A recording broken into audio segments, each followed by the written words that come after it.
The Egyptian world during the Bronze Age was one of trade and constant warfare. It is well known that the Egyptians fought many wars with the different cultures that took up power in the Middle East and the Levant, but what many people neglect to talk about is the conflicts between the nation and the Kingdom of Kush in the south, also referred to as Nubia. The Kingdom of Kush was founded by a people known as the Kushites in the year 1070 BC, after the collapse of Egyptian rule in the region. The Kushites were a Nilotic people who originated in present-day Sudan, but then it was referred to as Nubia.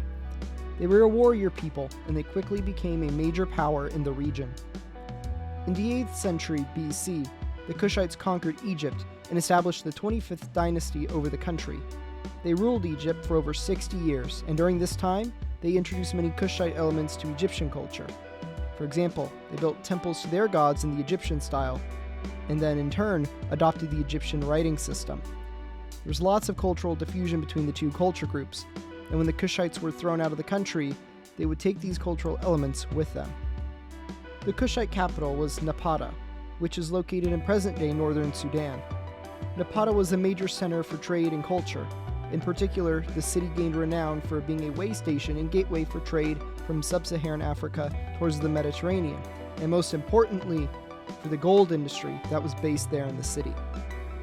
The city was also home to many temples, including the Temple of Amun, one of Africa's largest temples. The Kingdom of Kush had a long and complex relationship with Egypt.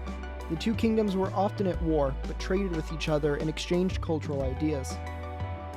Besides worshipping some of the same gods as the Egyptians, such as Amun, the most popular and clear instance of cultural diffusion between the two groups is the Nubian pyramids. They closely resemble the pyramids in Egypt, but they are smaller and more narrow at the top. In the 7th century BC, the Kushites invaded Egypt again. This time, though, they were defeated by the Assyrians. The Assyrians drove the Kushites out of Egypt, and they ended Kushite rule over Egypt for good. The Kingdom of Kush then resisted Persian invasion in 530 BC. While the Persians led by Cambyses were able to occupy some parts of northern Kush, the kingdom held them back. The occupation of the old capital forced the relocation of the government to the city of Meroe, which, from then on, became the capital of the kingdom. Meroe flourished over the next few centuries as it became a center for Red Sea trade, iron production, ivory, and gold. I would even go so far as to say that Meroe at its height rivaled that of the other important imperial capitals of the time, such as Carthage, Rome, and Persepolis.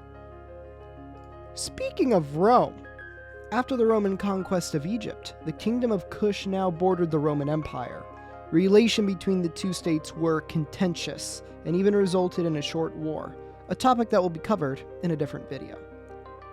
The following peace treaty, though, between the two countries led to a 300-year peace between the two, and during that time, trade flourished.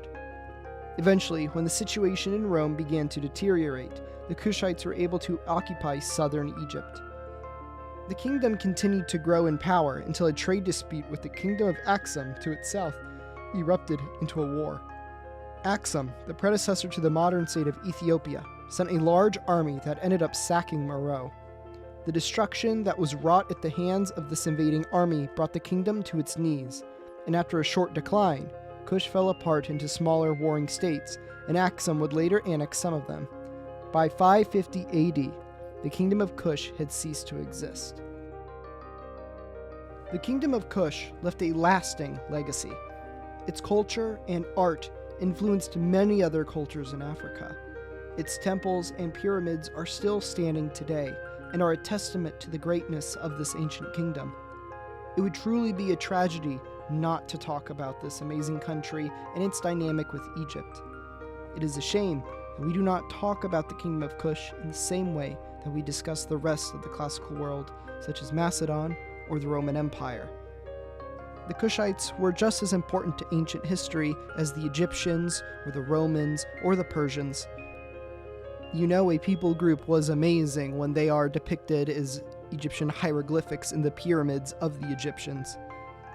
Therefore, in the future, whenever you talk about the classical age, I hope that you think in the back of your mind about the amazing people that once inhabited the Kingdom of Kush.